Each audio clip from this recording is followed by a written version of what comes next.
On laupäev, 18. aprill ja on aeg teatavaks teha eilse liikumispäeva 5 eurose Krossipoe kinkekaardi saajalt. Ma tegin selle loosimise tegelikult ära täna Tapal. Käisin maadlusvõistlusi vaatamas ja Tapal on võistlustule siis ka meie kooli noormaadlejad ja selle eilse päeva loosi võtsidki ära meie kooli enda õpilased ja treener Jaak Tammik. Ma vabandan selle ees, et see saali atmosfäär on seal nii käralikas, et mul ei ole mõtet sellele loosi videole häält peale panna. Seetõttu see tuleb nii-öelda tuumalt, lihtsalt muusika on taustaks, aga need õpilased, kes siis osutusid loositahtel valituks kinkekaardi saajateks, nende nimed ilmuvad siis video all.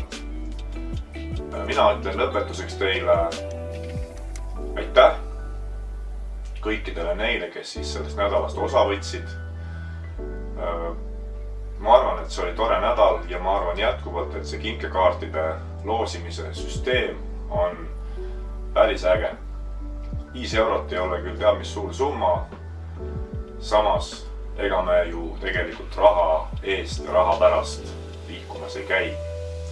Aga väikene hasart selle kinkekaartide süsteemi läbi võib-olla ikka sellesse nädalasse sisse tekib.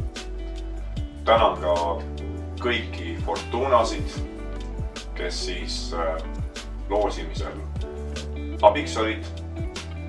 Tervisepostkast läheb nüüd puhkusele ja tuleb siis välja uuesti aasta pärast kevadel. Aga kokkuvõttes on ju nii, et ega liikuma ei pea ainult siis mingi tervisepostkasti pärast. Liikuda saab ja liikuda tulebki ka niisama. Aitäh veel kord ja kohtumiseni kevadel.